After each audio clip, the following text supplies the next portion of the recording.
बहुत बहुत धन्यवाद डॉक्टर शुभम मिश्रा जी। तो चलिए अब हम अपने चौथे सत्र की तरफ बढ़ते हैं।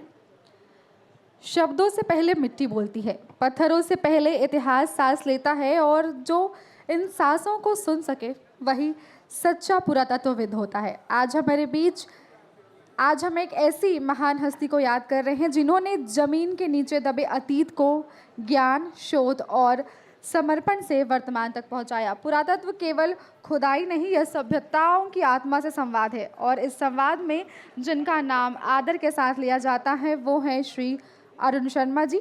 और आज उनको याद करते हुए उन्हें समर्पित ये परिचर्चा पुरातत्व मौन साहित्य आप सभी के बीच इस चौथे सत्र में आप सभी का स्वागत है, अभिनंदन है। मैं योगिता साहू आप सभी का एक बार पुनः प्रथम दिवस के इस चौथे सत्र में आप सभी का हार्दिक स्वागत करती हूँ, अभिनंदन करती हूँ। और आप सभी श्रोताओं से मेरा अनुरोध है कि आप इस लाला जगदलपुरी मंडप में आप सभी आएँ, बैठें। बहुत ही सार्थक परिचर्चाएँ यहाँ पर हो रही है, और ये परिचर्चाएँ आपके जीवन में ज़रूर बदलाव लाएंगी, आपके सोचने के तरीके में ज़रूर बदलाव लेकर आएंगी। और इसी सब के साथ मैं आप सभी को मंच पर आमंत्रित करती हूँ। इस लाला जगदलपुरी मंडप में आप सभी का हार्दिक स्वागत करती हूँ, अभिनंदन करती हूँ।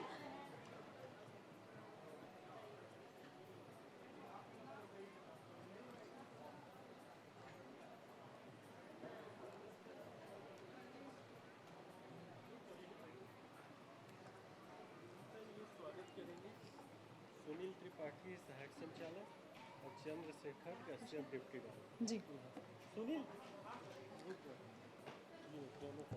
जी।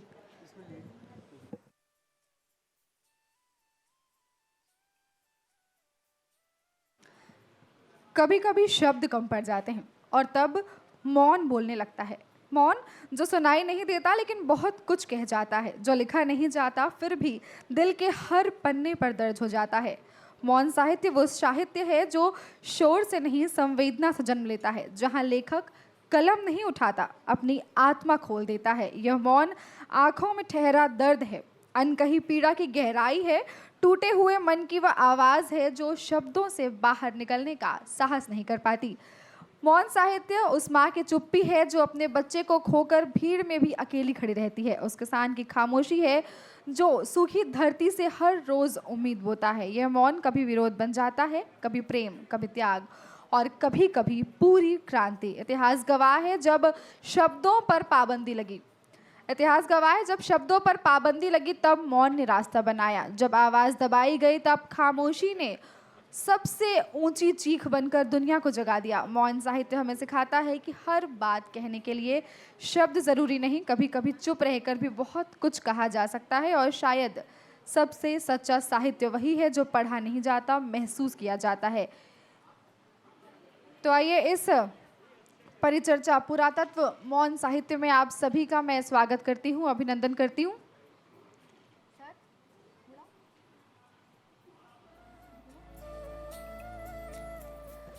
तो आइए आज के हमारे इस परिचर्चा के सभी अतिथियों को हम मंच पर आमंत्रित करते हैं। श्री राहुल सिंह जी, मैं आपको मंच पर सादर आमंत्रित करती हूँ हमारी अगली परिचर्चा पुरातत्व मौन साहित्य के लिए। इसके पश्चात मैं श्री RN विश्वकर्मा जी आपको भी मंच पर आवाज़ देती हूँ। श्री अजय चतुर्वेदी जी आपका बहुत बहुत स्वागत है, अभिनंदन है इस मंच पर। और आज के हमारे इस परिचर्चा के सूत्रधार श्री अरविंद मिश्र जी आपको भी मैं ससम्मान मंच पर आमंत्रित करती हूँ।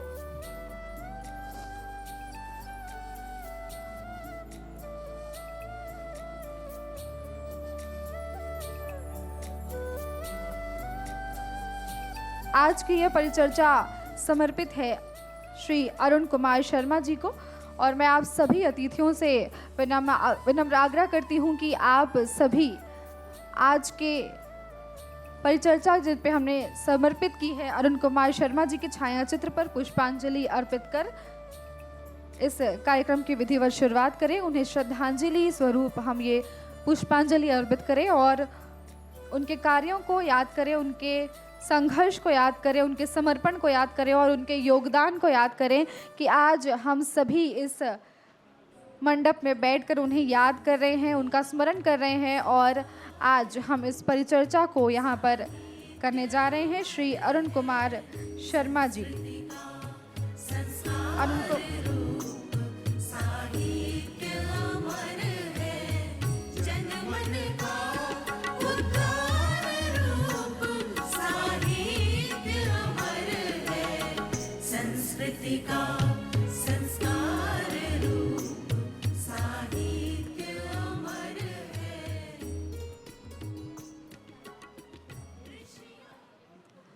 बहुत बहुत धन्यवाद आप सभी का। और चलिए, अतिथि देवो भव की परंपरा हम आज चौथे सत्र में हैं और 3 दिन में यहाँ पर 120 से भी अधिक साहित्यकार हमारे साथ जुड़ने जा रहे हैं। तो चलिए, मैं मंच पर आमंत्रित करती हूँ श्री सुनील त्रिपाठी जी, सहायक संचालक। आप आए और आज के हमारे वक्ता श्री राहुल सिंह जी का राजकीय गमछे से स्वागत करें। मैं चाहूँगी कि दर्शक दीर्घा में बैठे लोग, सभी लोग तालियों के साथ हमारे वक्ताओं का स्वागत करें, उनका अभिनंदन करें, श्री राहुल सिंह जी, और इनके सम्मान के लिए श्री सुनील त्रिपाठी जी। इसके पश्चात मैं चंद्रशेखर कश्यप जी, डिप्टी डायरेक्टर जनसंपर्क, आपको आमंत्रित करती हूँ कि आप आएँ और श्री RN विश्वकर्मा जी का स्वागत करें। इसके पश्चात श्री अजय चतुर्वेदी जी के स्वागत के लिए मैं पुनः सुनील त्रिपाठी जी को मंच पर आमंत्रित करती हूँ। और आज के हमारे सूत्रधार श्री अरविंद मिश्र जी के स्वागत के लिए मैं चंद्रशेखर कश्यप जी से पुनः आग्रह करती हूँ कि आप आएं और आज के हमारे सूत्रधार श्री अरविंद मिश्र जी का स्वागत करें।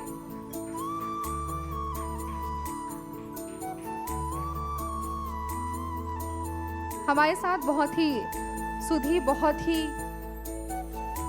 वरिष्ठ सुधीजन हमारे बीच उपस्थित हैं।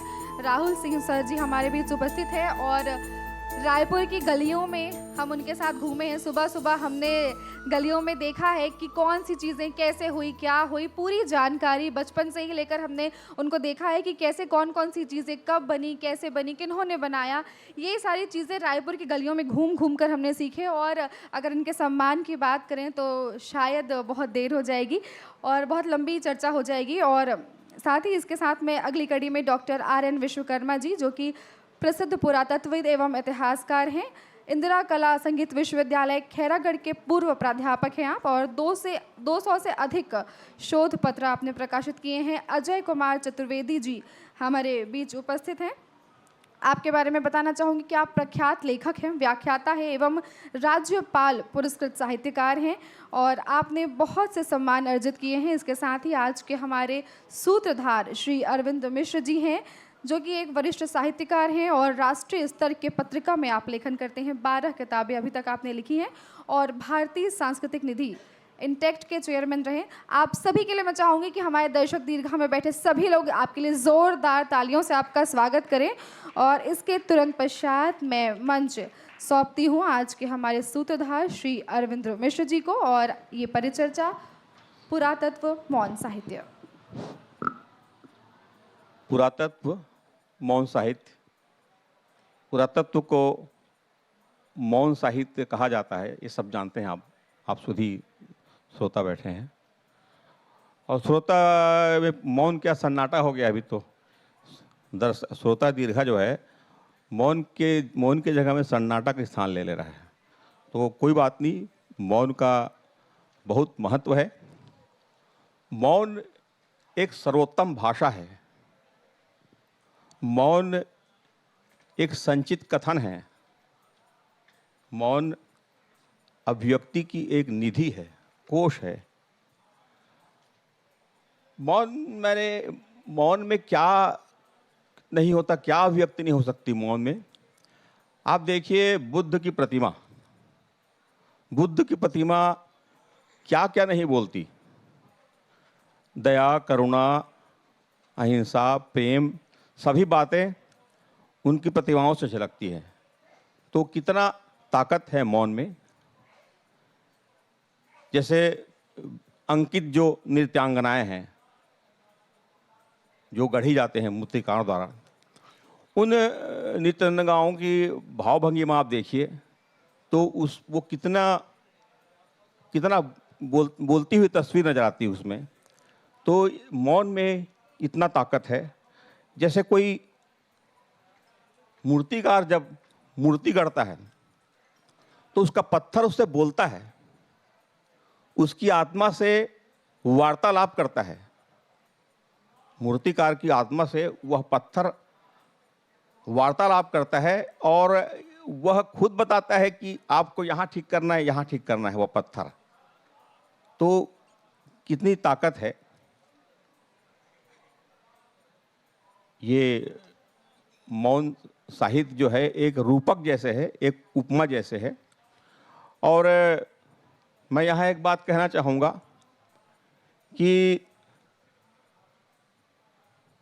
महावीर प्रसाद द्विवेदी जी ने एक कथन कहा था, वह कथन हर जगह दोहराया जाता है, वो प्रचलित कथन है, हर साहित्यिक चर्चा में उस कथन को कहा जाता है। मैं बता रहा हूँ तो आप लोग समझ भी गए होंगे कौन सा कथन है।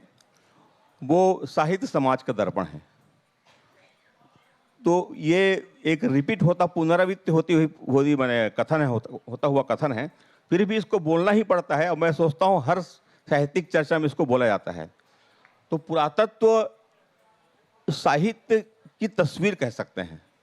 जैसे उन्होंने ऐसा कहा ना, तो मैं कह रहा हूँ कि पुरातत्व साहित्य की तस्वीर है और उस तस्वीर की झलक एक साहित्य के रूप में होता है। तो इस मौन के रूपक और उपमा को लेते हुए हम आज की चर्चा में आगे बढ़ रहे हैं। और इस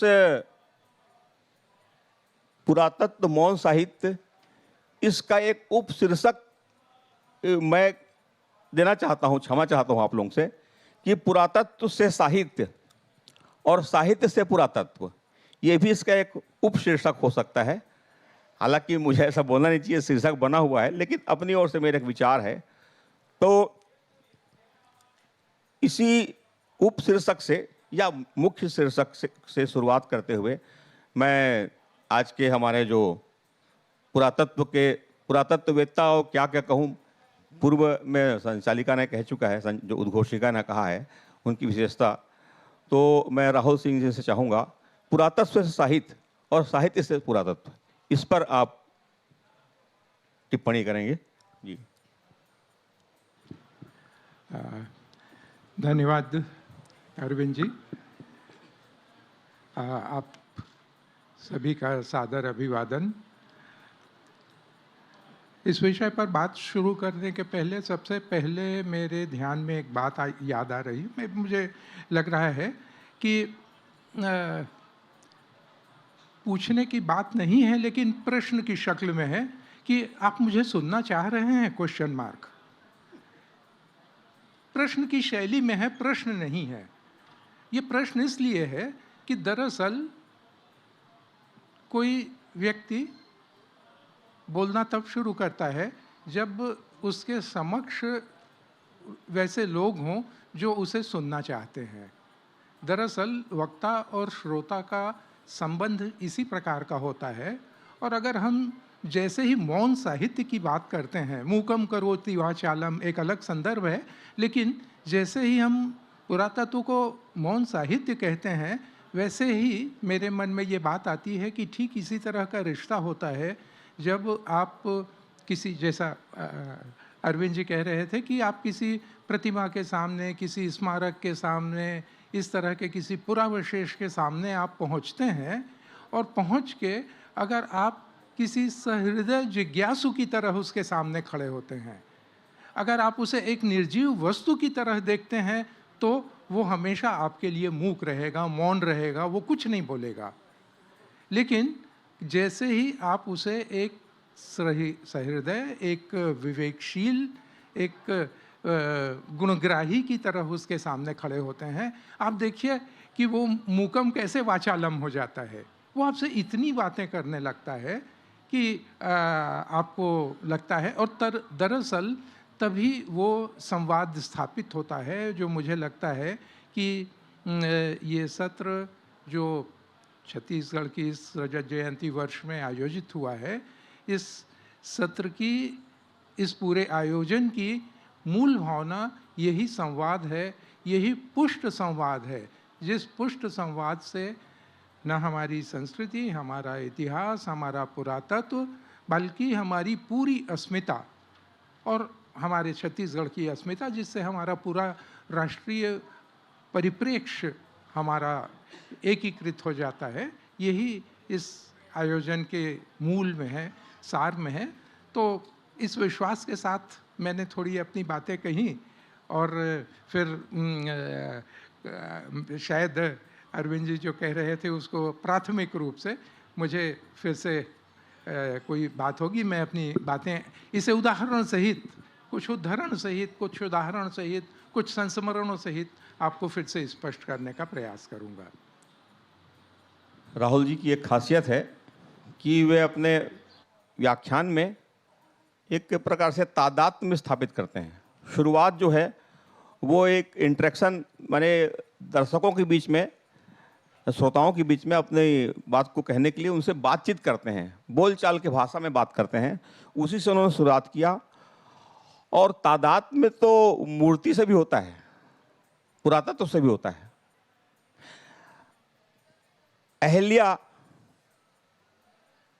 पत्थर की थी, लेकिन बोलता हुआ पत्थर था वो।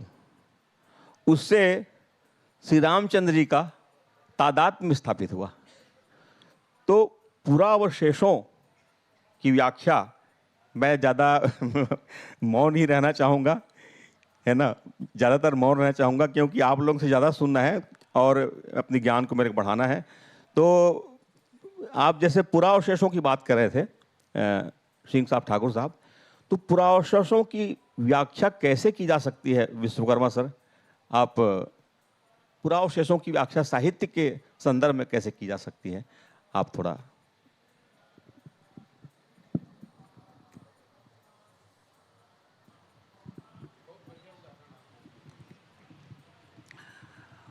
पुरावशेषों की साहित्य के संदर्भ में व्याख्या करने के लिए जब हम किसी पुरावशेष पर उपस्थित करते हैं, कोई भी पुरावशेष जब बना होगा तो उसके बनाने वाला कोई कलाकार रहा होगा। निश्चित रूप से जिस तरह से आपने कहा अभी कि साहित्य समाज का दर्पण है, एक साहित्यकार समाज में जो देखता है, जो सुनता है, उसको अपनी लेखनी से व्यक्त करता है। लेकिन एक कलाकार वो भी समाज का एक अंग है, और निश्चित रूप से जो समाज में देखता है वो अपनी छेनी हथौड़ी से, अपनी तूलिका से और विभिन्न माध्यमों से वो उसमें व्यक्त करने का प्रयास करता है। तो निश्चय ही समाज की ही बातें जैसे साहित्य में आती हैं, उसी तरह से पुरावशेषों में भी समाज की बातें आती हैं। अगर आप एक नायिका को देखें तो जब नायिका को आप देखते हैं तो निश्चित रूप में आप उसकी हेयर स्टाइल देखिए, आप उसके वस्त्राभूषण देखिए, उसकी आंगिक सौष्ठव देखिए, वो सब कुछ एक लालित्य उसमें जो दिखाई देता है वो एक शास्त्र बन जाता है। तो पुरावशेष शास्त्र का ही एक अंग है और निश्चित रूप से वह समाज की बातों को परिपुष्ट करता है। राहुल जी ने बातें कही और पुरावशेषों के संबंध में आपने अपना मत प्रकट किया। तो मैं राहुल जी से फिर एक बात पूछना चाहता हूँ कि क्या ये दोनों, पुरातत्व और साहित्य, दोनों के साथ न्याय करता है क्या है? दोनों के साथ न्याय हो पाता है क्या? दोनों की बात प्रकट होती है, न्याय होता है क्या? इस तरह से मैं समझने की कोशिश करता हूँ और मैं मानता हूँ कि जैसे मैं समझने की कोशिश करता हूँ, हो सकता है वो अपनी बात कहने में स्पष्ट कर सकूँ, आपके लिए सहायक हो। कि हम ये देखें कि 3 तरह की चीज़ें हो सकती हैं। एक वस्तु, भौतिक वस्तु, दूसरी चीज़ हो सकती है क्रिया, और तीसरी चीज़ हो सकती है विचार या भाव। तो जो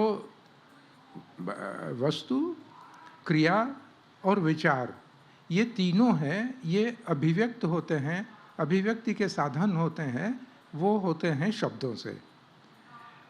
तो वस्तु मुख्यतः हम जिस पुरातत्व की बात कर रहे हैं वो वस्तु है भौतिक। आप इस तरह से समझने का प्रयास करें जैसे मैं समझता हूँ, शायद वो सहायक हो आपके लिए, कि जब हम मोहनजोदड़ो हड़प्पा की सिंधु घाटी की सभ्यता पढ़ते हैं तो हम सभी को इस बात की जानकारी है कि वहाँ बहुत सारी अभिलिखित मुहरें मिली हैं, लेकिन उन्हें अभी निर्विवाद ढंग से उनका वाचन नहीं हुआ है कि उन पर क्या लिखा हुआ है।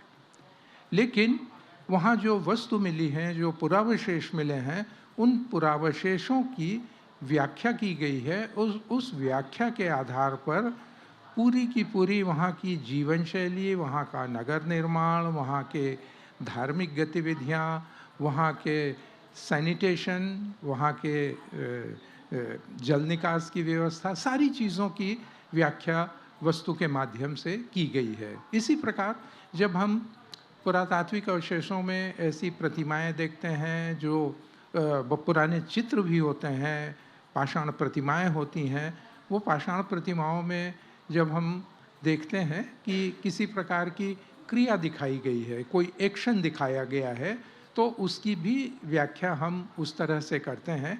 और भाव या विचार जो शब्दों में आते हैं, जो अभी विश्वकर्मा जी कह रहे थे कि कोई भी भाव या विचार किसी भी क्रिया या वस्तु को देख के जो मन में आता है, जो विचार आता है, जो भाव आता है, दरअसल वही अभिव्यक्त होकर फिर कभी शब्दों में, कभी मूर्त रूप में जाता है। और इसका सबसे बढ़िया उदाहरण तो हम मान सकते हैं जो शिलालेख, ताम्रपत्र और जितनी लिपियां हैं, उन सारी लिपियों में जो इस तरह की बातें कही गई हैं। प्राचीन हमारा साहित्य है जो भले लिखा नहीं गया था, मौखिक रूप में था, लेकिन वो सारा का सारा साहित्य है, वो भाव है जहाँ से ये चीज़ें प्रकट हुई थी। और कुछ चीज़ें, उसके कुछ उदाहरण अगर विशेषकर हिंदी साहित्य की हम बात करें, यूँ तो ढेरों चीज़ें लिखी गई हैं, लेकिन हम हिंदी साहित्य की बात करें, साहित्य से पुरातत्व को इस तरह से जोड़ते हुए, तो मुझे सबसे पहला नाम जो मुझे तुरंत स्मरण होता है, शेष स्मृतियाँ। डॉक्टर रघुवीर सिंह हुआ करते थे, मेरा ख्याल है कि 1939 या उससे और भी पहले शायद 30s में 30 आदि के दशक में लिखी गई पुस्तक है। उसका एक निबंध होता था ताज, वो बहुत सारे पाठ्य पुस्तकों में लिखा जाता था।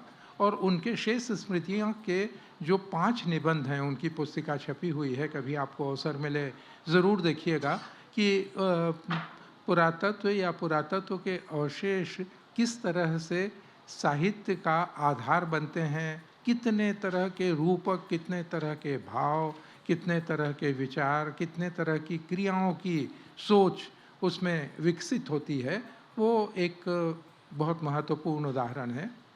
कुछ और चीज़ों को मैं इसके साथ याद करता हूँ, विशेषकर 2 ऐसी पुस्तकें, एक भगवत शरण उपाध्याय और राहुल सांकृत्यायन, इन 2 लोगों को मैं याद करना चाहता हूँ। संयोगवश दोनों लेखक माने जाते थे कि उनकी थोड़ी विचारधारा वामपंथी विचारधारा है। संयोगवश दोनों उत्तर प्रदेश बलिया जिले के हैं और दोनों को लेके एक मामले में थोड़ा सा विवाद की भी स्थिति बनी थी।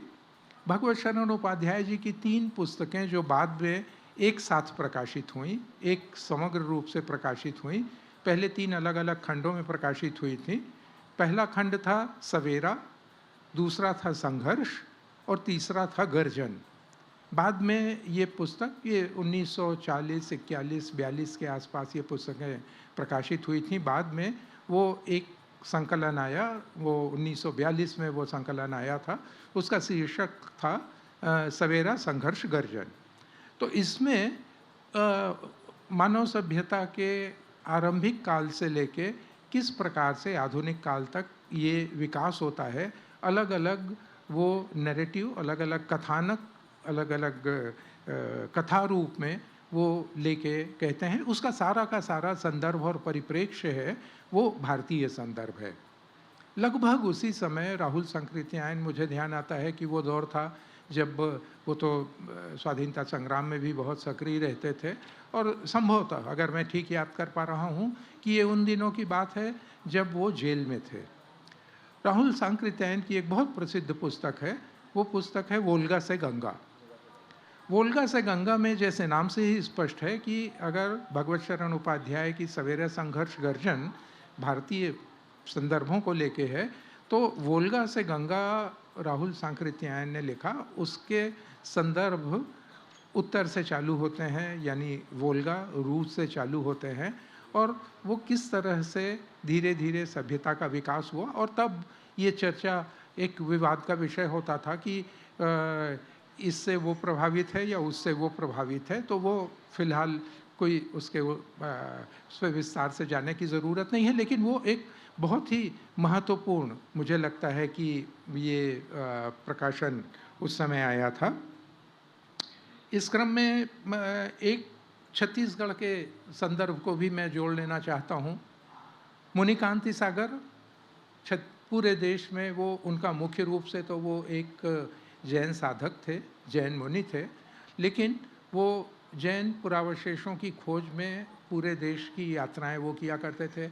अच्छा, ये जो मैं चर्चा कर रहा हूँ ये भगवत शरण उपाध्याय भी, राहुल सांकृत्यायन भी या मुनिकांति सागर, ये सारे जो संस्मरण हैं एक प्रकार से यात्रा संस्मरण भी हैं। और आप देखिए कि कितना सुंदर है कि एक तरफ ये देश की यात्रा करते हैं, विभिन्न स्थानों की यात्रा करते हैं, और विभिन्न स्थानों की चर्चा यात्रा करते हुए वोल्गा से गंगा नाम अपने आप में स्पष्ट है। खंडहरों का वैभव जो मुनिकांति सागर ने लिखा है, उस एक और उनकी पुस्तक है खोज की पगडंडियाँ। तो ये किस तरह से, तो वो सिर्फ देश का, स्पेस का ट्रैवल नहीं कर रहे हैं, यात्रा नहीं कर रहे हैं, वो काल की भी यात्रा कर रहे हैं। और देश और काल की यात्रा को साहित्य के माध्यम से, शब्दों के माध्यम से जिस ढंग से वो रेखांकित करते हैं, खंडहरों का वैभव मैं इसीलिए याद कर रहा हूँ कि वो सिरपुर भी आते हैं, यहाँ के आरंग भी, यहाँ के सब जैन जितने अवशेष हैं, लेकिन कुछ उसके साथ अन्य अवशेषों की भी वो चर्चा करते हैं जो अपने आप में बहुत सारा ऐसा प्राथमिक स्रोत है जो उस समय अभिलिखित हुआ है, डॉक्यूमेंट हुआ है, जिसकी जानकारी हमको अन्य स्रोतों से नहीं मिलती है। एक और पुस्तक भगवत शरण उपाध्याय जी को याद करते हुए, और आप लोगों ने, मुझे लगता है कि सुधी पाठक हैं, आप लोगों ने पढ़ा होगा, अगर ना पढ़ा हो तो मुझे लगता है कि वो इस तारतम्य में भी और अन्यथा भी वो पढ़ना ज़रूर चाहिए। पुरातत्व का रोमांस।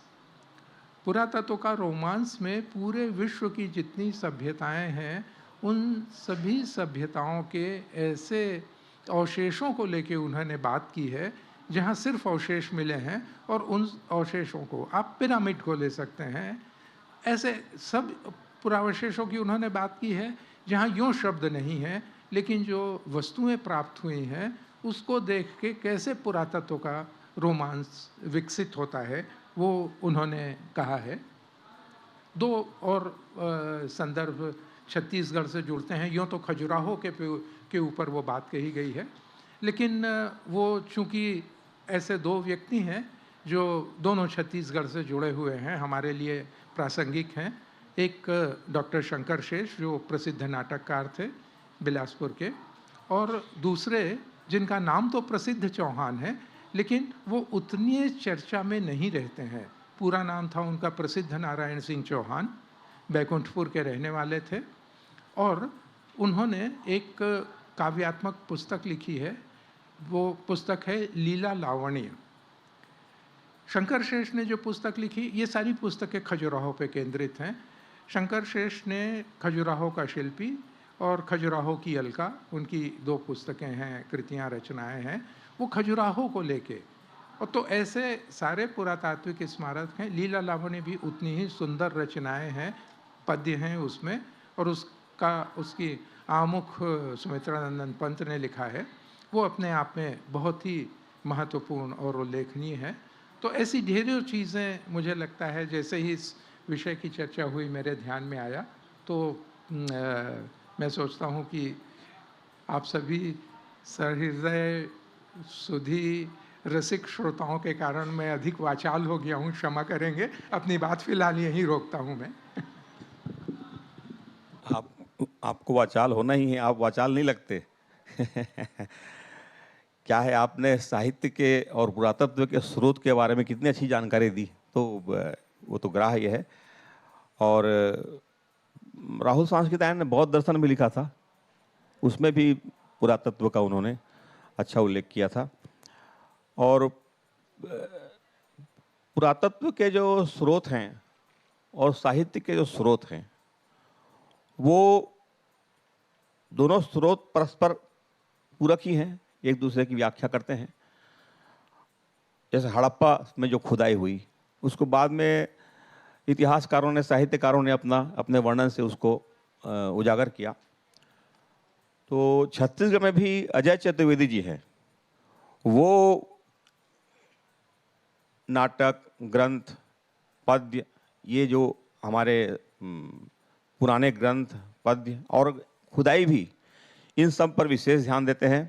तो स्रोत के संदर्भ में, छत्तीसगढ़ के संदर्भ में आप स्रोत का, पुरातत्व के स्रोत का और पुरातत्व और साहित्य के स्रोत का, पुरातत्व से संबंधित साहित्य का स्रोत के बारे में आप क्या कहना चाहेंगे? जी, सभी को मेरा नमस्कार।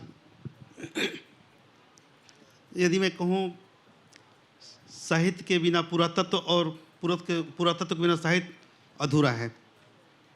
छत्तीसगढ़ के संदर्भ में बात करें तो वहाँ पर लोक साहित्य जरूर आता है। और लोक साहित्य की हम बात करें तो लोक साहित्य में जैसा विषय है आदि से अनादि तक, वो बातें पुरातत्व के माध्यम से साहित्य में आती हैं।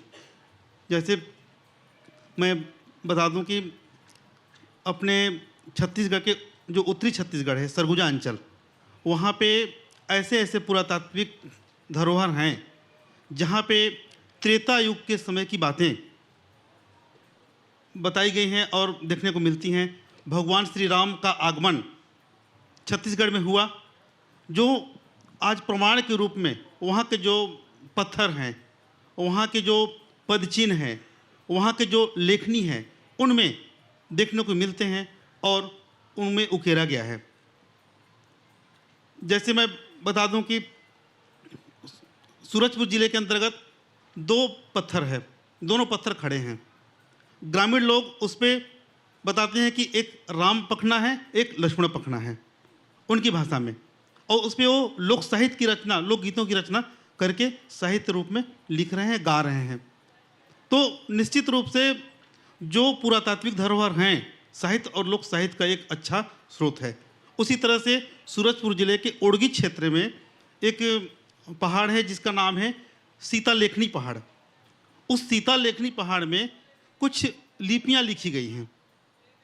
ग्रामीणों के कहे अनुसार उसको सीता लेखनी कहते हैं, और ये बताया, वो ग्रामीण लोग बोलते हैं कि माता सीता ने लिखा है। अब जैसी मान्यता है कि उन्होंने लिखा नहीं लिखा, लेकिन वो अपने मान्यताओं में ऐसा बताते हैं।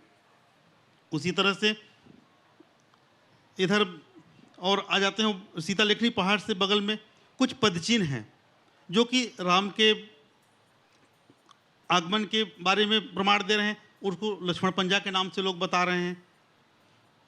सरगुजा अंचल में उत्तरी छत्तीसगढ़ में देखते हैं त्रेता युग, पाषाण युग और मध्य युग के जो प्रमाण हैं वे पुरातत्व में दिखाई देते हैं, जो साहित्य रूप में उकेरे गए हैं। तो ये निश्चित है कि पुरातत्व एक साहित्य है, लेकिन मौन रूप में बखान कर रहा है, और वह एक साहित्य का रूप लेकर के पुस्तकों में भी आ रहा है। बच्चों को साहित्य रूप में पढ़ाई जा रही है। मुझे याद है कि कक्षा 12वीं में आज भी पढ़ाई जा रही है। एक पाठ है अतीत में दबे पाँव, जिसमें बहुत अच्छी तरह से बताया गया है पुरातात्विक चीज़ों को कि हड़प्पा में कैसे खुदाई हुई, क्या क्या चीज़ें पाई गई, उस समय स्नान घर कैसे हुआ करता था, उनका रसोई घर कैसे हुआ करता था, सारी बातें उसमें अतीत में दबे पाँव पाठ में मिल जाता है। तो निश्चित तौर पे हम कह सकते हैं कि पुरातत्व के जो दबे हुए स्रोत हैं वो एक साहित्य का अच्छा और सशक्त माध्यम है। आपने अच्छी व्याख्या की, स्रोत क्या क्या हो सकते हैं, लेकिन मैं इसमें एक और बात, मेरी जिज्ञासा है, जानता तो मैं कुछ नहीं हूँ, लेकिन फिर जिज्ञासा ये है कि काल गणना क्या चीज़ है, कार्बन डेटिंग, इससे पुरातत्व का और साहित्य का क्या तारतम्य है? जैसे आप बोले सीता जी ने लिखा है उसको, तो आर्कोलॉजिकल फैक्ट क्या होता है, कार्बन डेटिंग क्या है? कार्बन डेटिंग को आज तक समझा नहीं हूँ मैं ठीक से, तो आप लोग पुरातत्व के ज्ञाता हैं, तो कोई भी तीनों में से कोई एक मेरे को पूरा काल डेटिंग, आप या तो चतुर्वेदी बता सकते हैं, काल डेटिंग का इससे क्या माने जुड़ाव है, हाँ, जुड़ाव क्या है? ठीक है। जब कार्बन डेटिंग होती है, जैसे अस्थि अवशेष हैं, चारकोल है, समझे कि नहीं, तो अस्थि अवशेष का विशेष रूप से जब आदमी या कोई जीव खत्म होता है तो उसमें तुरंत ही डिफॉर्मेशन होने लगता है, फासिल तो जितनी भी चीज़ें हैं उस तरह से, है ना, तो उसकी जब डिके होना शुरू हो जाता है तो उसका एक क्रम होता है, उस वस्तु को ले करके फिर लेबोरेटरी में भेजा जाता है और उससे उसकी डेटिंग निकाली जाती है, जिसे कार्बन डेटिंग कहते हैं। उसकी तिथि निकाली जाएगी, क्योंकि जितना डिके होता चला जाएगा उसमें आपके शरीर में, आपकी हड्डियों में, बोन्स में एक परिवर्तन आता जाता है। वह परिवर्तन शुरू में जो रहता है उससे वो डिके होते होते चला जाता है और फिर उसी के क्रम में वो कितने पहले का था। पुरातत्व से, पुरातत्व और साहित्य से काल गणना का जुड़ाव। अब इस तरह से पुरातत्व का और साहित्य से काल गणना का जुड़ाव, तो ये तो ऐसा है मेरी दृष्टि में कि इस विषय में मैं कुछ नहीं कह सकता हूँ।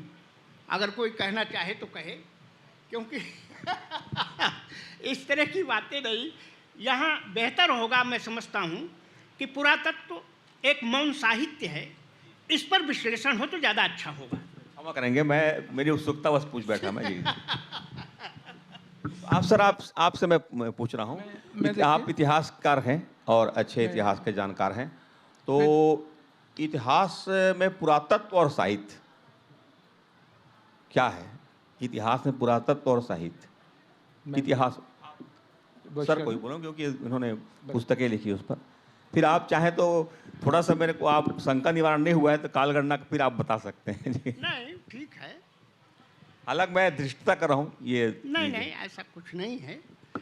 देखिए, ऐसा है, पुरातत्व और साहित्य दोनों अतीत को जानने के दो साधन हैं हमारे पास, प्रमुख साधन है। एक लिखित साधन है, एक भौतिक वस्तुओं का विश्लेषण है कि किस तरह से जो हमारी भौतिक वस्तुएं हैं, जो अतीत की चीज़ें हैं, उनका एक पुरातत्ववेत्ता अध्ययन करता है तो काल विशेष की चीज़ें हमारे सामने आती हैं, और उसके अध्ययन के लिए पुरातत्व के लिए कुछ शाखाएं हैं, जैसे स्मारक है, शिलालेख है, मिट्टी के बर्तन हैं, मुद्राएं हैं, चित्र हैं, इनके स्तंभ हैं, इनके माध्यम से वो उनका विश्लेषण करता है, और विश्लेषण करने के पश्चात फिर वह उस काल के जीवन दर्शन को, उनकी तकनीक को, उनके परंपराओं को, रीति रिवाज को, सारी चीज़ों को जानता है। अगर हम बात करें स्मारक, स्मारक कई प्रकार का होता है। आप जानते हैं कि जैसे राजप्रासाद, किला, गुफाएं, मंदिर, स्तंभ, ये स्मारक में आता है। इसी तरह से अगर देखें आपकी देश में, जिस पर हम गर्व करते हैं, भारत देश हमारा गर्व करता है, ऐसे ऐसे स्मारक हैं कि ताज्जुब होगा। हम अगर शुरू करते हैं कि पुरातत्व ही एक ऐसा विषय है जो अतीत को स्पष्ट करता है, प्रकाश डालता है। विश्व की तमाम सभ्यताएं जो 7000 वर्ष पुरानी हैं, वो केवल उत्खनन के माध्यम से हमें ज्ञात हुई हैं। चाहे वो मिस्र की सभ्यता हो, चाहे बेबीलोन की सभ्यता हो, चाहे सुमेरियन सभ्यता हो, चाहे मिस्री सभ्यता हो। 1920 तक भारत सभ्यता के दौर में नगण्य था, लेकिन 1920 में हड़प्पा और मोहनजोदड़ो के उत्खनन से हम जिस निष्कर्ष पर पहुँचे, निश्चित रूप से भारत सभ्यता की दौर में दूसरे नंबर पर पहुँच गया है। आपको जानना चाहिए, हड़प्पा और मोहनजोदड़ो के उत्खनन में जो नगर निवेश मिला है, ऐसा नगर निवेश आज भी 21वीं सदी में नहीं मिल पाता है। पूरा का पूरा नगर वेल प्लान्ड वे में बना था। सारे रास्ते समकोण पर कटती थी। सोचिए जरा, इंडिया का कौन सा ऐसा शहर है, ऐसी कौन सी कॉलोनी है कि सारे उत्तर से दक्षिण, पूरब से पश्चिम, और इनके किनारे पक्की नालियाँ, कवर्ड नालियाँ और नालियों की सुंदर सफाई की व्यवस्था, ये और मकान भी आज के उसमें, जैसे आप जानते हैं आज के परिप्रेक्ष्य में 3 टाइप्स बिल्डिंग मिलती हैं, HIG, MIG, LIG। ये तीनों प्रकार के भवन सिंधु घाटी जो आज सिंधु सरस्वती सभ्यता है, उसमें मोहनजोदड़ो और हड़प्पा के उत्खनन में 3 तरह के मकान मिले हुए हैं और वेल प्लान्ड वे में मिले हैं। हर मकान में आंगन है, किचन है, बाथरूम है। जरा सोचिए, एक कुआं है और हर मकान से निकलती हुई नाली बड़ी नाली में मिल रही है। बड़ी नाली उससे बड़ी नाली में मिल रही है। जो सीवरेज में जाकर के मिलती है वो सिंधु में जाकर के गिरता था। आज भी इस तरह की व्यवस्था किसी भी शहर में देखने को नहीं मिलती है। तो निश्चित रूप से पुरातत्व ही एक ऐसा विषय है जो हमारे अतीत को बताता है। इसी तरह से आप देखें, स्मारकों में आप देखना शुरू करें तो एक से एक ऐसे स्मारक हैं। आप राजस्थान के मंदिरों को देखिए, खजुराहो के मंदिरों को देखिए, उड़ीसा के मंदिरों को देखिए। आप दक्षिण भारत में चले जाइए, तंजौर का बृहदेश्वर मंदिर देखिए जो 210 फीट ऊंचा है, और दांतों तले उंगली दबाना पड़ेगा कि आज से 1000 वर्ष पहले चोल राजराज प्रथम ने जिसको बनवाया था, 210 फीट की ऊंचाई पर 80 टन का एक पत्थर कैसे रखा गया होगा। ये तकनीक आज भी आपको ये बता रही है कि भारत हमारा कितना उन्नत था। आप गंगईकोंड चोलपुरम के मंदिर देखिए, मदुरई का मीनाक्षी मंदिर देखिए, कांचीपुरम का शिव कांची, विष्णु कांची और स्वयं कांची देवी के मंदिर को देखिए, महाबलीपुरम के शैलोत्कटित स्ट्रक्चर्स को देखिए, गुफाओं को देखिए, तब आपको लगेगा कि भारत क्या है। क्या ये उस काल के लोगों के द्वारा बनाया गया जो तकनीक थी, जो जीवन शैली थी, क्या इसमें दिखाई नहीं दे रही है क्या? जिस तरह से साहित्य अतीत की बातों को बताता है। आप जानते हैं कि साहित्य, चाहे महाभारत हो, चाहे रामायण हो, चाहे वेद हो, चाहे पुराण हो, सब के सब अतीत की ही बात करते हैं निश्चित रूप से। इसी तरह से पुरातत्व साहित्य लिखित साहित्य है, लेकिन पुरातत्व अतीत की भौतिक वस्तुओं का विश्लेषण करता है और पुरातत्व सच्ची तस्वीर पेश करता है उस काल विशेष की, पूर्वाग्रह नहीं होता।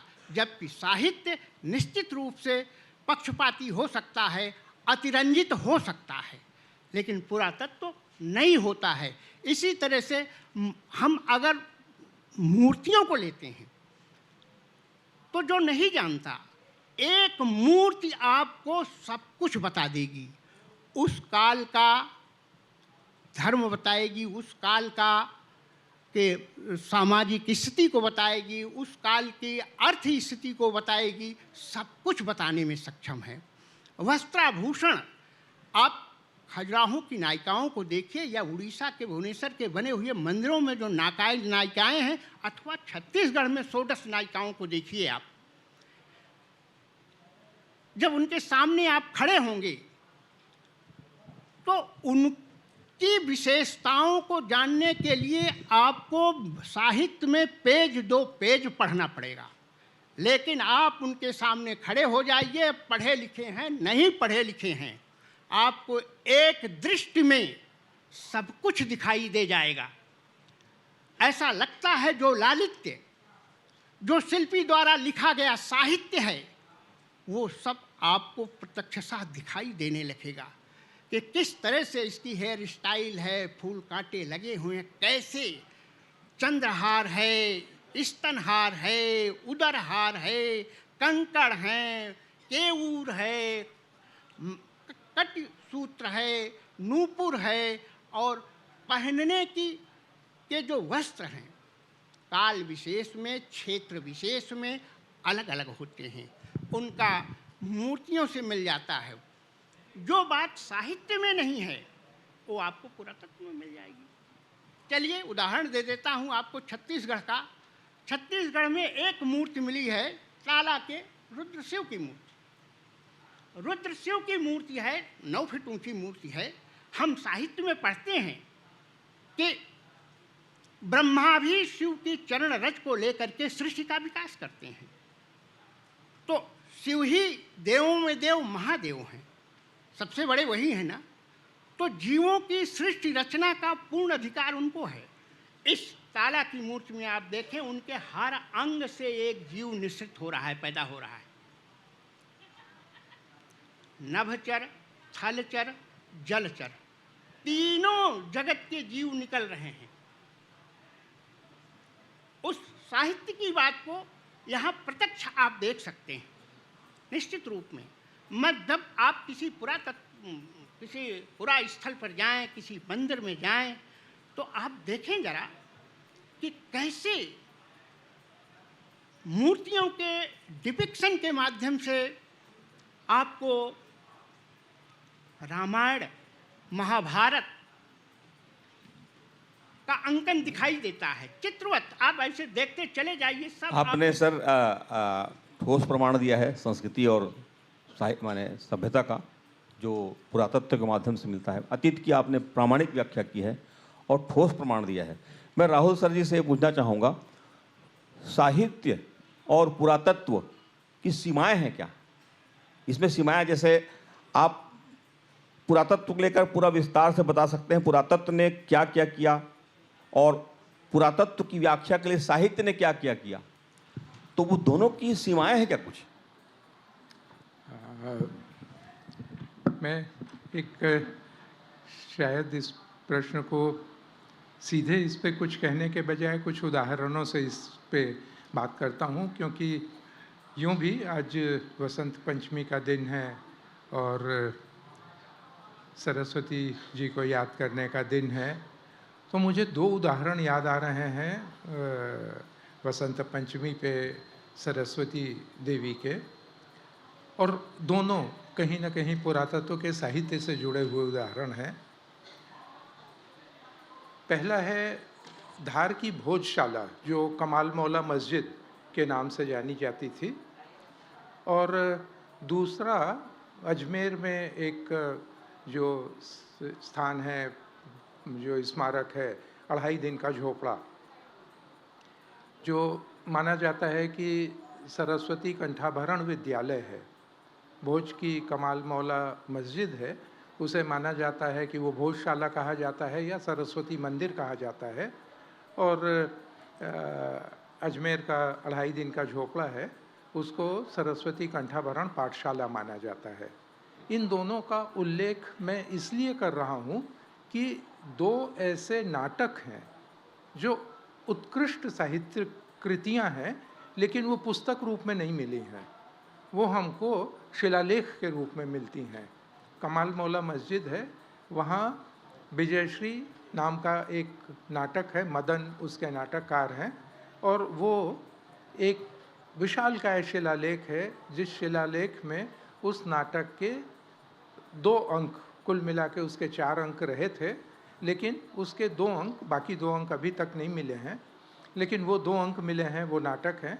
इस स्थान का, धार का इसलिए भी उल्लेख करना आवश्यक है कि परमार शासकों का जो बहुत प्रसिद्ध, और जिनको मेरा ख्याल है कि भोज और विक्रमादित्य 2 ऐसे शासक हुए हैं जिनको लेके हमारे देश के सारे मिथक और साहित्य ढेर सारे रचे गए हैं। तो भोज परमारों के जो अवशेष हैं उनमें धार में ऐसे अवशेष मिले हैं जिस पे वर्णमाला लिखी गई है, क ख ग घ अंग च छ ज झ ञ, ये सर्पबंध लेख कहा जाता है। तो दरअसल पढ़ने लिखने की शुरुआत जिन शब्दों से होती है, जिनसे साहित्य की रचना होती है, ऐसे शिलालेख भी वहाँ मिले हैं। सरस्वती मंदिर माना जाता है इस नाटक की रचना हुई है। और दूसरा जो मैं चर्चा कर रहा हूँ, 2.5 दिन का झोपड़ा या सरस्वती कंठाभरण विद्यालय की, उसमें जो नाटक मिला है हरिकेली, हरिकेली उस नाटक का नाम है। तो ये 2 ऐसे पुरातत्व में साहित्यिक कृतियां हैं जो शिलालेख के माध्यम से हमको मिलती हैं, किसी पुस्तक के रूप में, परंपरा के रूप में, या किसी तालपत्र भूर्जपत्र के रूप में नहीं मिलती हैं। तो मुझे लगता है कि साहित्य और पुरातत्व की उसे सीमा नहीं कहना चाहिए। पुरातत्व अपनी सीमा का अतिक्रमण करके कई बार साहित्य तक पहुंच जाता है, और साहित्य कई बार इस तरह से अपना अतिक्रमण करते हुए पुरातत्व की वस्तु बन जाता है। तो दोनों अपनी सीमा को असीमित कर लेते हैं, मुझे ऐसा लगता है। और आपको अवसर देंगे तो एक आध और किस्से। मेरा तात्पर्य उससे है सर जी कि पुरातत्व की व्याख्या करते हुए साहित्य कहीं अतिरंजित तो नहीं करता, अतिरंजित। और पुरातत्व भी कुछ ऐसी बातें हैं जो अतिरंजित तो नहीं हैं, और वो ऐसी बातें माने उससे जो हमारे जो सामान्य लोग हैं, हम जैसे लोग हैं, उनको माने सही समझ नहीं होगी इस बात की जो बात बताई गई है। अब हम तो इतिहासकार और साहित्यकार पर विश्वास करेंगे, तो कोई ऐसी बातें अतिरंजित भी होती हैं क्या इसमें, साहित्य और पुरातत्व में? ये मेरा कहना था जी। अतिशयोक्ति तो अलंकार ही है, साहित्य का अंग ही है उसमें। तो अगर कभी अतिशयोक्ति हो तो वो साहित्यिक होती है। और दरअसल हम कई बार उन स्थितियों की व्याख्या के लिए बहुत आवश्यक होता है कि हम इस तरह की अतिरंजना का प्रयोग करें, लेकिन कई बार उस अतिरंजना के प्रयोग के लिए भी वाल्मीकि रामायण का एक उदाहरण है कि राम और रावण के बीच जैसा युद्ध हुआ, उसकी उपमा सिर्फ राम और रावण के युद्ध से दी जा सकती है। सीता का जो लावण्य है, उनका सौंदर्य है, उसकी उपमा सिर्फ उसी से दी जा सकती है, दूसरे से नहीं दी जा सकती। तो ये रूपक और उपमा ही है मौन साहित्य। जी। तो मैं विश्वकर्मा साहब बोलना चाहेंगे कुछ? अपनी बात कहना चाहूँगा। जैसे आप कह रहे हैं पुरातत्व में भी अतिरंजना साहित्य में तो होती है, पूर्वाग्रह भी होता है, अतिरंजना भी होती है। लेकिन कभी कभी पुरातत्व का एक पहलू है शिलालेख, ताम्रलेख।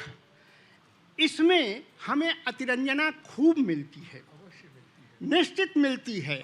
और मैं ये बताना चाहूँगा कि पूर्व मध्यकाल में गुप्त काल से लेकर के राजाओं के अभिलेखों को लिखने की जो परंपरा रही है, जो प्रशस्तियाँ लिखने की परंपरा रही है, वो खूब रही है। और इस तरह से ऐसे कि 2 अगल बगल के राजा हैं, एक ही युद्ध में वो अपने अभिलेखों में अपनी विजय बता रहे हैं और वो अपने अभिलेखों में अपनी विजय बता रहे हैं। तो जो पूर्व मध्यकाल के अभिलेख लिखे गए हैं, उनमें भले ही राजा एक बिल्ली का शिकार किया हो, लेकिन उस काल का जो साहित्यकार है, दरबारी है, वो अपनी कलम से लिख रहा है कि हमारे राजा ने शेर तो शेर क्या, शेर की मौसी बिल्ली का शिकार किया। तो ये अतिरंजनापूर्ण नहीं तो और क्या है। तो बहुत सारी बातें हम जब अभिलेख पढ़ते हैं तो उसमें यथार्थ से हट करके मिलती हैं, और आप जो कह रहे हैं वो अपने आप में सत्य है। ये होता है दरअसल ये कहा जाता है कि आप सबको एक उदाहरण मैं याद दिलाना चाहता हूँ कि कभी पांडे बेचन शर्मा उग्र का एक बहुत विवादित एक पुस्तक है चॉकलेट। वो चॉकलेट के कारण उसको व्यंग में घासलेटी साहित्य शब्द आया, वो वहीं से आया था। और दूसरा उसी समय मधुशाला लिखी गई थी। मधुशाला को लेके तो उससे लेके शराब की ऐसी महिमा गाई गई है। गांधी जी थे, गांधी जी के पास कोई भी इस तरह की घटना पहुंच जाती थी तो बनारसी दास चतुर्वेदी उस समय गांधी जी के जो हिंदी प्रचार की का काम था वो देखा करते थे, और ये सारी बातें होती हैं तो ये दोनों साहित्य गांधी जी के पास जाता है और गांधी जी से कहा जाता है, और सब लोग सोचते हैं कि गांधी जी इसकी आलोचना करेंगे। लेकिन गांधी जी ने उस तरह का व्यक्तित्व जो चॉकलेट को अश्लील साहित्य माना गया था और मधुशाला को शराब की इस तरह से प्रतिष्ठा करने वाला साहित्य माना गया था, गांधी जी की टिप्पणी है कि साहित्य पैम्फलेट नहीं होता, साहित्य तो इसी तरह की रचनाएं होती हैं। उन्होंने उसे प्रतिष्ठित किया था, सम्मानित किया था। अंत में समय होने जा रहा है तो मैं हमारे एक युवा पुरातत्ववेत्ता हैं तो उनसे जानना चाहूँगा कि आधुनिक समय में पुरातत्व और साहित्य संक्षिप्त में, और एआई का ज़माना है, एआई चीट पैट का ज़माना है। हालांकि मैं ये बात बता रहा हूँ कि अभी हमारे जो साथ जो बैठे हैं हमारे विषय वस्तु विशेषज्ञ हैं, एसएमएस है, सब्जेक्ट मैटर स्पेशलिस्ट हैं, इन लोगों की किसी भी बात में आपको चीट पैट और क्या आता है आजकल होता है एआई वाई, वो कुछ झलकेगा नहीं, इसलिए सुनना जरूरी है, इनको जानना जरूरी है। आप ये सब बातों को तो आप निकाल सकते हैं एआई से, या हमारे यहाँ आने की जरूरत भी नहीं है, लेकिन इन लोगों से वो बातें सुनने को मिलती है जो मीडिया में नहीं मिलता, मैंने इसमें नहीं मिलता, एआई वगैरह में नहीं मिलता। तो मैं चतुर्वेदी जी से संक्षेप में आधुनिक समय में पुरातत्व और साहित्य के बारे में जानना चाहूँगा। आधुनिक संदर्भ में पुरातत्व और साहित्य के बारे में मैं बताऊं कि अब ऐसा स्थिति आ गया है जैसा आप एआई बताएं। आज लोग आधा से अधिक काम जो आधुनिक युवा पीढ़ी के लोग हैं वो स्पॉट पे न जा करके एआई से कर ले रहे हैं। फोटो मिल जा रहा है, उसको एआई पे डाल दे रहे हैं और विभिन्न चैट माध्यमों में डाल दे रहे हैं, उसकी पूरी व्याख्या मिल जा रही है जो गलत भी मिलती है, सही भी मिलती है, उसमें पूरी मतलब सत्यता नहीं होती है। अगर हमको सत्यता जानना है तो उस स्पॉट पे जाना पड़ेगा और स्पॉट पे जाके देखना पड़ेगा। जैसे एक आप ही बोल रहे थे कि सीमाओं की बात बोल रहे थे, सीमाओं में भी मैं ये बता रहा हूँ कि साहित्य की जो भाषा है वो कलम से लिखी गई एक किताब है जो एक सीमित लिख सकता है साहित्यकार, लेकिन पुरातत्व है असीमित है, उसमें कुछ भी कहा बोला जा सकता है। मैं बताऊं, एक उदाहरण दूंगा। अपने सूरजपुर ज़िले में एक प्रतिमा है जहाँ पे पूरे ग्रामीण आसपास के लोग उसको देवी के रूप में पूज रहे हैं, अब पूछते हैं। आदरणीय सिंह साहब गए थे मेरे साथ में और वो देवी के रूप में पूज रहे हैं, लेकिन जब सिंह साहब वहाँ गए और उस प्रतिमा की पूरी व्याख्या किए तो व्याख्या में उन्होंने निकाला कि भगवान विष्णु की प्रतिमा है। तो देख करके जैसा चाहें वैसा भी उसको प्रतिमा में बता सकते हैं। और अतिशयोक्ति वाली भी बात है, जैसे मौर्यकालीन जो जोगीमारा गुफा है जो नृत्यांगनाओं की विशेषताएं लिखी गई है उसमें भी उल्लेख किया गया है। तो एआई के ज़माना में पुरातत्व को लोग कहीं ना कहीं अलग अर्थ में अब उसको लेने लगे हैं। चलिए, तो जहाँ साहित्य मौन है वहाँ पुरातत्व बोलता है। और पुरातत्व, चंद्रशेखर जी, पुरातत्व मौन साहित्य है और साहित्य बोलता हुआ पुरातत्व है, ये आज का निष्कर्ष है। धन्यवाद।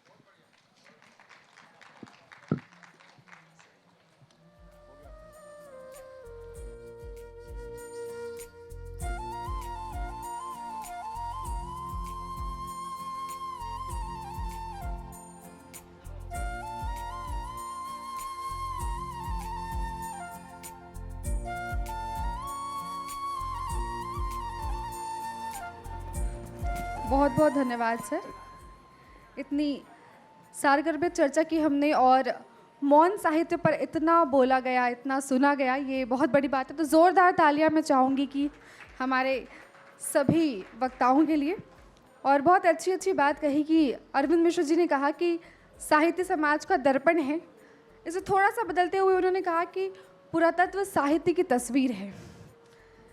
राहुल सिंह सर जी कहते हैं कि मूकम से वाचालम कैसे बनता है, इस पे हमने बात की। और साथ ही हमने बहुत से साहित्यकारों को भी आज हमने यहाँ पर उनके बारे में जाना। राहुल सांकृतिमान जी, मोनिकांत सागर जी, भगवत शरण उपाध्याय जी की हमने बात की। तो निश्चित ही हमने बहुत सारे साहित्यकारों को भी यहाँ पर हमने जाना कि कैसे काल की यात्रा की जाती है, कैसे काल की यात्रा क्या होती है। आर.एन. विश्वकर्मा जी ने कहा कि अगर आप पढ़े लिखे नहीं हैं तो भी मौन साहित्य वो साहित्य है जो आपको उसका सजीव रूप से वो क्या कह रहा है, या आप उसे देखकर ही जान सकते हैं। इसके लिए आपको पढ़ने की भी आवश्यकता नहीं है। और पुरातन समय से ही हमारा भारत है वो कितना समृद्ध रहा है कि 210 फीट की ऊंचाई पर 80 टन का अगर हम वहाँ पर आकृति बनाते हैं तो वो कैसे होती है। अजय तुर्वे जी ने बहुत अच्छी बात कही कि लोक साहित्य से जोड़कर उन्होंने बताया कि कैसे साहित्य के बिना पुरातत्व और पुरातत्व के बिना साहित्य दोनों अधूरे हैं, दोनों एक दूसरे के पूरक हैं। राम पखना, लक्ष्मण पखना की आपने बात की, सीता लेखनी पहाड़ी की आपने बात की। तो निश्चित ही लोक साहित्य पुरातत्व से जुड़ा हुआ है। तो इस प्रकार से हमने जाना कि कैसे पुरातत्व साहित्य से और साहित्य पुरातत्व से जुड़ा है। बहुत ही अच्छी जानकारी हमें आज इस मंच के माध्यम से मिली है। और ये चौथा सत्र था जिसमें आज हम सभी शामिल हुए। आप सभी अतिथियों का बहुत बहुत धन्यवाद। और चलिए आज इस चौथे सत्र के समापन की ओर बढ़ते हैं और स्मृति चिन्ह के लिए मैं मंच पर सादर आमंत्रित करती हूँ डॉक्टर सीमा श्रीवास्तव जी। आप आएँ और आज हमारे अतिथियों को स्मृति चिन्ह भेंट करें। श्री राहुल सिंह जी, आपको स्मृति चिन्ह भेंट करने के लिए मैं डॉक्टर सीमा श्रीवास्तव जी आपको मंच पर आमंत्रित करती हूँ।